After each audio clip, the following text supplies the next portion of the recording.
వైకుంఠ ఏకాదశి లక్షలాది మంది భక్తులు రావటం మనం కళ్ళారా చూస్తున్నాం. గత ప్రభుత్వం మీరు చూశారు, భక్తులకి ఏ విధంగా సౌకర్యాలని అందించడంలో, వాళ్ళకి సేఫ్టీని క్రియేట్ చేయటంలో, వాళ్ళకు వచ్చిన వాళ్ళకి పిల్లలకి పాలు ఇవ్వటం కానీ, పెద్దవాళ్ళకి వృద్ధులకి షెల్టర్స్ ఇవ్వటం కానీ, ఆడవాళ్ళకి కుటుంబ సభ్యులకి భోజనాలు ఏర్పాటు చేయడం మనం కళ్ళారా చూసాం. కానీ నిన్న ఫుల్ డే జనాలు ఎండల్లో రోడ్ల మీద పార్కుల దగ్గర కూర్చొని ఉంటే మంచినీళ్ళు ఇచ్చేవాళ్ళు లేడు, చిన్నపిల్లలకి పాలు ఇచ్చేవాళ్ళు లేరు, ముసలోళ్ళకి షెల్టర్స్ లేదు, భోజనాలు లేదు. అంటే ఎంత నిర్లక్ష్యం ప్రజలంటే, భక్తులంటే అనేది ఇక్కడ మనం గమనించాలి. నిన్న జరిగింది ఏదో ప్రమాదశాత్తు జరిగింది కాదు, ఇది ప్రభుత్వం చేసిన హత్యలు. ఎందుకంటే చంద్రబాబు నాయుడు గారి నిర్లక్ష్యం, ఆయన నియమించిన టీటీడీ పాలక వర్గం, అలాగే దేవాదాయ శాఖ మంత్రి, అలాగే డిప్యూటీ సీఎం, అలాగే హోంమంత్రి, వీళ్ళందరి నిర్లక్ష్యం వల్లే ఇది జరిగింది. కాబట్టి వీళ్ళందరి మీద కేసులు, అంటే క్రిమినల్ కేసుల్ని ఫైల్ చేయాలని కూడా మేము డిమాండ్ చేస్తున్నాం. ఎందుకంటే మొన్నే మనం చూసాం, తెలంగాణలో ఒక సినిమా ఫ్యాన్ షోకి అల్లు అర్జున్ గారు వస్తే ఆయనకి సంబంధం లేకుండా తోపులాట జరిగినప్పుడు అక్కడ ఒక మహిళ చనిపోతే అల్లు అర్జున్ గారి మీద 105 BNS పెట్టడం జరిగింది. మరి అలాంటప్పుడు ఇక్కడ ప్రతి సంవత్సరం లక్షలాది మంది వస్తారని తెలిసి వాళ్ళకి సేఫ్టీ కల్పించి, వాళ్ళకి అన్ని సౌకర్యాలు అందించి, వాళ్ళకి టికెట్లు ఇవ్వడానికి క్యూలో ఏర్పాట్లు చేయాల్సిన బాధ్యత ఉన్న చంద్రబాబు నాయుడు గారి నుంచి, టీటీడీ చైర్మన్, పాలక మండలి నుంచి కింద స్థాయి ఎస్పీ వరకు మరి అందరూ బాధ్యత వహించాలి కదా. కానీ ఈరోజు ఎంత దురదృష్టం అంటే, ఇది పద్మావతి పార్క్లో 5 మంది చనిపోయిన ఆ ప్లేస్లో జరిగిన FIR. దీంట్లో 105 పెట్టాల్సింది వీళ్ళు 194 BNSS పెట్టారు. అలాగే విష్ణు నివాసం దగ్గర ఒకరు చనిపోయారు, దానికి కూడా 105 పెట్టాల్సింది 194 BNSS పెట్టారు. అంటే ఇది ప్రమాదవశాత్తు జరిగింది, ఏదో జారి పడిపోయి తొక్కిసలాట జరిగింది, దీంట్లో ఎవరు కూడా కావాలని చేయలేదు, మాకెవరికి దీంట్లో సంబంధం లేదు అని చేతులు కడుగేసే కార్యక్రమం చేస్తున్నారు.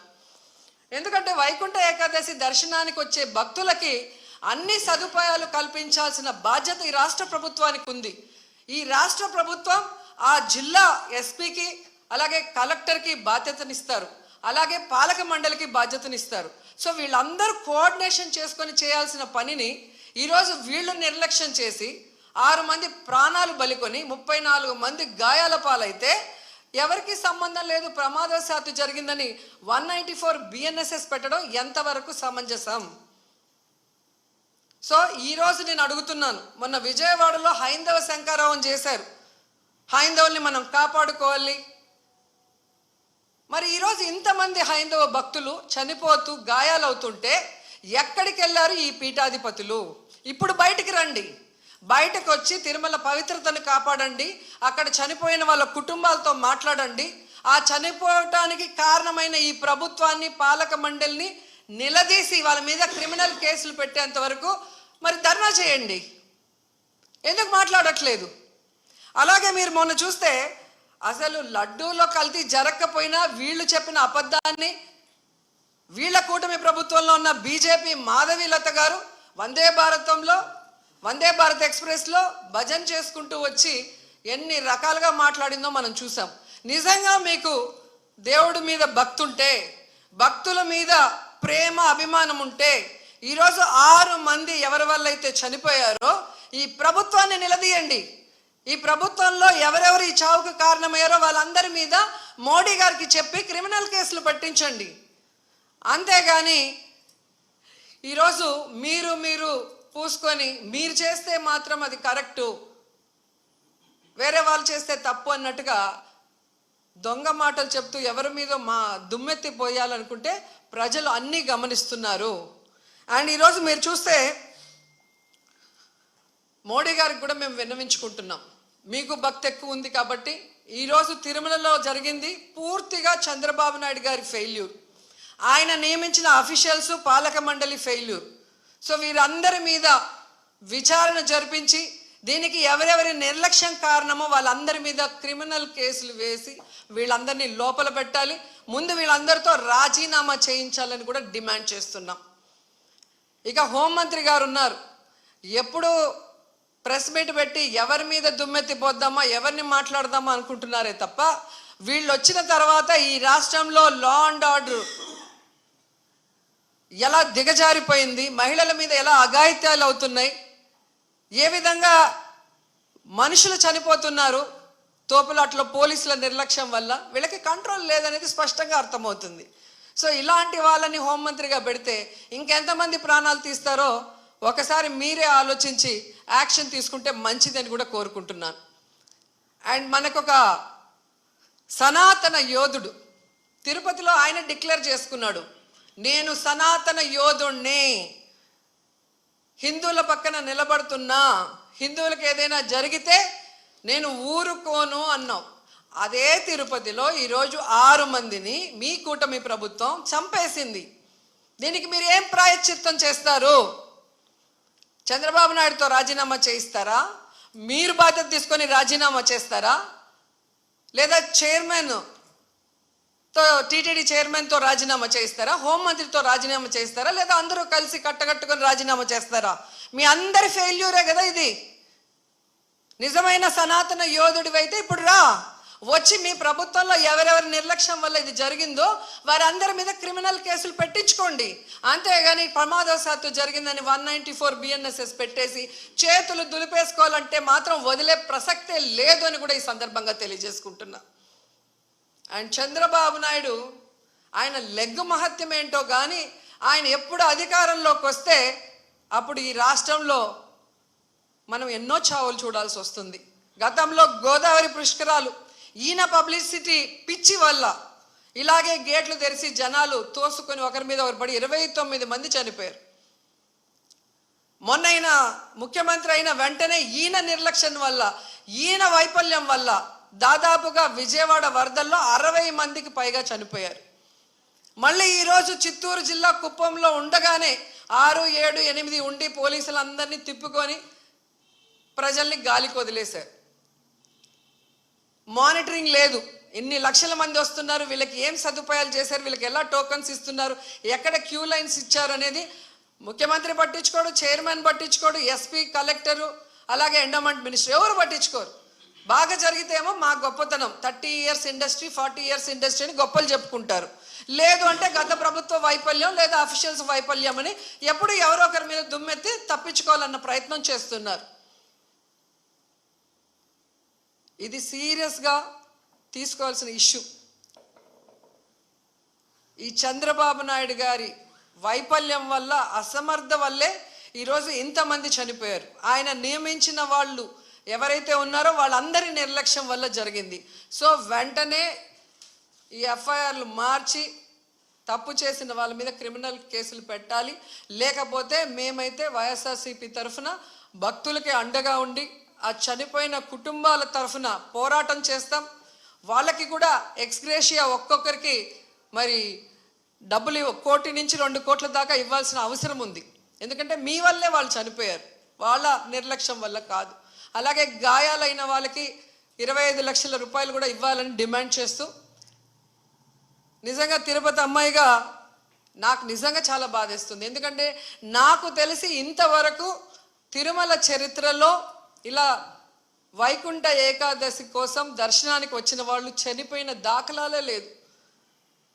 అలాంటిది ఈరోజు 6 మంది దాకా చనిపోయారు అంటుంటే ఆ కుటుంబాలు టీవీల్లో చూస్తుంటే వాళ్ళు ఏడుస్తుంటే మనసు ద్రవించిపోతుంది. కానీ ఈ కుటుంబ ప్రభుత్వానికి ఏ ఎమోషన్ లేదు, ఏ బాధ లేదు. ఎలా తప్పించుకుందామా, ఎవరి మీద తోసేద్దామా అన్న ప్రయత్నమే వీళ్ళు చేస్తున్నారు. సో ఖచ్చితంగా మోడీ గారిని డిమాండ్ చేస్తున్నాం, మీరు దీని మీద సీరియస్గా ఎంక్వైరీ చేయించాలి. తప్పు చేసిన వాళ్ళ మీద క్రిమినల్ కేసులు పెట్టి వీళ్ళని లోపల పెట్టాలి. అలాగే హైందవ శంకరావం చేసిన ఈ మఠాధిపతులందరికీ చేతులెత్తి నమస్కరిస్తున్నా, ఇప్పుడు బయటకు రండి. బయటకు వచ్చి ఈ హైందవ ధర్మాన్ని నమ్ముకున్న భక్తుల్ని కాపాడుకోవాల్సిన బాధ్యత మన మీద ఉంది. అలాగే తిరుమల పవిత్రత కాపాడాల్సిన బాధ్యత మన మీద ఉంది. అలాగే భక్తుల చావుకు కారణమైన వాళ్ళని శిక్షించే విధంగా మనం పోరాడాల్సిన అవసరం కూడా ఈరోజు ఉంది. కాబట్టి మీరందరూ బయటికి రావాలి, మాట్లాడాలని కూడా కోరుకుంటున్నాను. ఈరోజు ఎంత దురదృష్టం అంటే, మొన్న game changer film function pre release event చూశాను. ఫొటోస్ చూస్తే మినిస్టర్ ఉన్నారు, కలెక్టర్ ఉన్నారు, ఎస్పీ ఉన్నారు. ఒక సినిమా ఫంక్షన్కి ఇంత ఇంట్రెస్ట్గా, ఇంత చిత్తశుద్ధిగా పనిచేసిన వాళ్ళు ఎందుకు టీటీడీకి సంబంధించిన వైకుంఠ ఏకాదశికి ఇంట్రెస్ట్ లేకుండా పనిచేస్తున్నారు? ఎందుకు భక్తుల సేవలో ఉండకుండా చంద్రబాబు నాయుడు సేవ కోసమే మీ టైం కేటాయిస్తున్నారని నేను అడుగుతున్నాను. దీంట్లో కల్ప్రిట్ ముఖ్యమైన వాడు ఎవరంటే జేఈఓ, ఇన్ఛార్జ్ ఈఓగా ఉన్నారు వెంకయ్య చౌదరి. వెంకన్న దేవుడిని ఆయన చేతికి చంద్రబాబు నాయుడు ఇస్తే ఈ వెంకయ్య చౌదరి ఈ టీటీడీని ఏం చేస్తున్నాడో అక్కడ మీరు ఒకసారి ఎంక్వైరీ చేస్తే మీకే అర్థమవుతుంది. టీటీడీని ఈరోజు టీడీపీ ఆఫీస్ లాగా తయారు చేసి ఈరోజు భక్తుల సేవ కన్నా టీడీపీ వాళ్ళ సేవలోనే వీళ్ళు తరిస్తున్నారు. ముందు ఆ జేఈఓ వెంకయ్య చౌదరిని అక్కడి నుంచి తీసేస్తేనే ఆ తిరుమల ప్రక్షాళన అవుతుందని కూడా ఈ సందర్భంగా తెలియజేసుకుంటున్నా.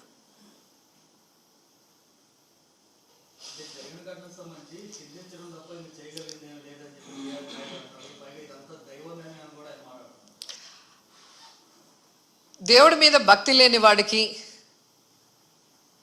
ఆ పోస్టు చేసే విలువ లేని వ్యక్తికి అలాంటి పెద్ద పోస్ట్ ఇస్తే ఇలాగే ఉంటుంది. ఆయన ప్రెస్ మీట్లు పెట్టి రాజకీయం మాట్లాడతాడు, జగన్ గారిని తిడతాడు. కానీ ఒక టీటీడీ చైర్మన్గా తన బాధ్యత ఏంటి, వైకుంఠ ఏకాదశికి ఎలాంటి ఏర్పాట్లు చేయాలి, ఈఓని, ఎస్పీని, కలెక్టర్ని కలుపుకొని కోఆర్డినేట్ చేసుకొని ఎలా వచ్చే భక్తులకి అన్ని సదుపాయాల్ని, సేఫ్టీని అందించాలన్న ఆలోచన ఇతనికి లేదు. ఇన్సిడెంట్ జరిగినప్పుడు కూడా హైదరాబాద్లో కూర్చొని ఉన్నాడు. ఆయన మాట్లాడిన తీరు చూస్తే తాగి మాట్లాడా, వయసు అయిపోయి మాట్లాడా నాకైతే అర్థం కాలేదు. కానీ ఎంత కేర్లెస్గా, ఎంత సిల్లీగా ఆయన మాట్లాడిన మాటలు. నేను గుడిలో ఎస్పీ కనిపిస్తే చెప్పాను, కొంచెం జాగ్రత్తగా చూసుకోండి, ఏదో గొడవలు అవుతున్నాయి అని నాకు సమాచారం వచ్చింది అన్నాడు. మరి ఎస్పీకి చెప్పిన తర్వాత ఎస్పీ కరెక్ట్గా చూసుకుంటున్నాడా లేదా మానిటరింగ్ చేయాల్సిన బాధ్యత చైర్మన్కి, బోర్డు మెంబర్స్కి ఉంది కదా. మరి నువ్వు హైదరాబాద్లో కూర్చుంటే తిరుపతిలో టికెట్లు ఏ కౌంటర్లో ఇస్తున్నారు, వాళ్ళకి ఏం సేఫ్టీ ఉంది, వాళ్ళకి ఏమి సౌకర్యాలు అందుతున్నాయో ఎలా తెలుస్తుంది మీకు? మంత్రి గారు, ఎమ్మెల్యే, చైర్మన్, పాలక మండలి, కలెక్టరు, ఎస్పీ వీళ్ళందరూ తిరగాలి. తిరుపతిలో, తిరుమలలో ఎలా ఉన్న ఏర్పాట్లు, ఏమైనా అవసరం ఉందా అని చెప్పి అఫీషియల్స్ని కోఆర్డినేట్ చేసుకోవాల్సిన పని అధికారంలో ఉన్న వాళ్ళది. అలా చేసుకోకుండా అంతా దైవేచ్ఛ. నేను ముందే అనుకున్న, ఎస్పీ గారికి చెప్పా, వినలేదు అంటే ఎవరిని ఇరికిచ్చి తప్పించుకోవాలనుకుంటున్నారో వాళ్ళే గమనించుకోవాలి. గతంలో టీటీడీ చైర్మన్లుగా పనిచేసిన వాళ్ళు కరుణాకర్ రెడ్డి గారు ఉన్నారు మనకు, అట్లాగే సుబ్బారెడ్డి గారు ఉన్నారు. ఎంత చక్కగా భక్తుల సేవలో వచ్చిన వాళ్ళకి అన్ని సౌకర్యాలను అందించి అందరూ కూడా దర్శనం చేసుకొని తరించే విధంగా ఎలా ఏర్పాట్లు చేశామో 5 ఏళ్ల కాలంలో భక్తులను అడగండి. వచ్చిన ఫస్ట్ ఇయరే మీరు ఈ విధంగా చేస్తే నెక్స్ట్ ఎలా వస్తారు భక్తులు? భయపడిపోరా? అంటే తిరుమలకి ఎవ్వరు రాకూడదు అన్నట్టుగా అప్పుడేమో ఏదో కల్తీ జరిగిందని అబద్ధపు ప్రచారం చేసి సుప్రీంకోర్టుతో అక్షింతలు వేయించుకున్నారు. ఇప్పుడు నిర్లక్ష్యంతో 6 మందిని చంపేసి అమ్మో కొండకెళ్తే ఏమన్నా అవుతుంది అన్నట్టుగా ఇప్పుడు తయారు చేశారు. అంటే తిరుమల పవిత్రతను దెబ్బతీయటానికి కంకణం కట్టుకున్నట్టుంది కూటమి ప్రభుత్వం.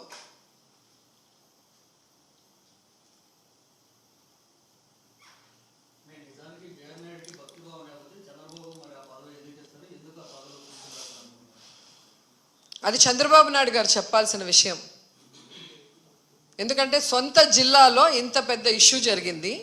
బిఆర్ నాయుడు చిత్తూరు జిల్లాకు చెందినవాడే. మరి జిల్లాలో తిరుమల పవిత్రత గురించి తెలుసు, ఎన్ని లక్షల మంది వస్తారు వైకుంఠ ఏకాదశికి ఇద్దరికీ తెలుసు. వాటికి ఎలా ఏర్పాట్లు చేయాలో చంద్రబాబు నాయుడుకి తెలుసు, బిఆర్ నాయుడుకి తెలియనప్పుడు చెప్పి చేయించుకోవాల్సిన బాధ్యత ముఖ్యమంత్రికి ఉంది. అలా చేయడం చేత కాని వాడికి చైర్మన్ పదవి ఇవ్వకూడదు. ఏ లాలూచితో ఇచ్చారో వాళ్ళు చెప్పాలి.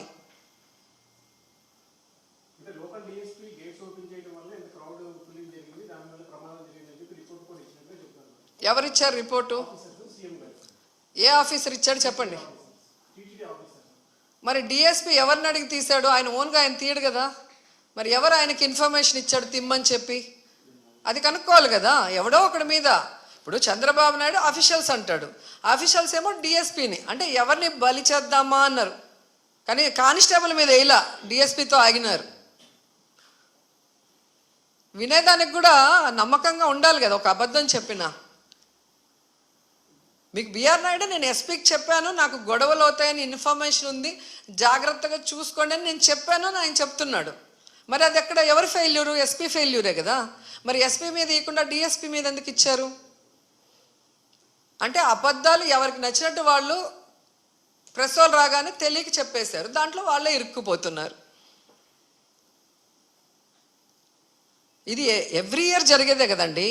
ఇప్పుడు కోవిడ్ లాగా ఏదో సడన్గా వచ్చింది, అది ఎలా ఉంటుందో తెలీదు, మేము చేయలేకపోయినామంటే అర్థం ఉంది. అలాంటి సమయంలో కూడా జగన్మోహన్ రెడ్డి గారు వయసులో చిన్నవాడైనా ఇండియాలోనే బెస్ట్గా ఈరోజు ప్రజల్ని కాపాడుకోవడానికి, వాళ్ళకి వైద్యాన్ని అందించడానికి, వాళ్ళకి టెస్టింగ్లు చేసి, వాళ్ళకి కోవిడ్ సెంటర్లు ఏర్పాటు చేసి, వాళ్ళకి నాణ్యమైన ఫుడ్ పెట్టి, మళ్ళీ వాళ్ళు బయటికి వెళ్ళి పని చేసుకోలేరని 1000 రూపాయలు ఇచ్చి బియ్యము కూరగాయలు అన్నీ ఇచ్చి ఎలా కాపాడుకున్నారు? కోవిడ్ గురించి తెలియనప్పుడే ఆయన అంత చేస్తే నీకు ఎవ్రీ ఇయర్ జరిగేది కదా. ఇది ఎన్ని లక్షల మంది వస్తారో తెలుసు కదా.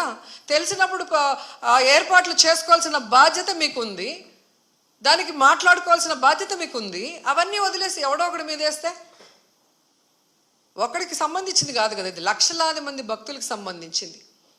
రేపొద్దున వీళ్ళందరూ పైకి వస్తారు కదా దర్శనానికి, అప్పుడు ఇంకా ఎక్కువ తోపులాట ఉంటుంది. మరి అక్కడ ఎలా కంట్రోల్ చేస్తారు?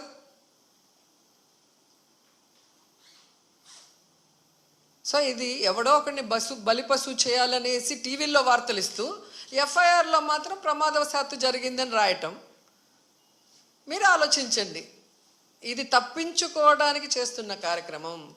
భగవంతుడు వీళ్ళని వదిలిపెట్టడు, ఈ తప్పు చేసిన వాళ్ళని వదిలిపెట్టడు. అట్లాగే కేంద్ర ప్రభుత్వం కూడా సిన్సియర్గా దీని మీద ఇన్వెస్టిగేషన్ చేయించి తప్పు చేసిన వాళ్ళ మీద క్రిమినల్ కేసులు వేయాలి.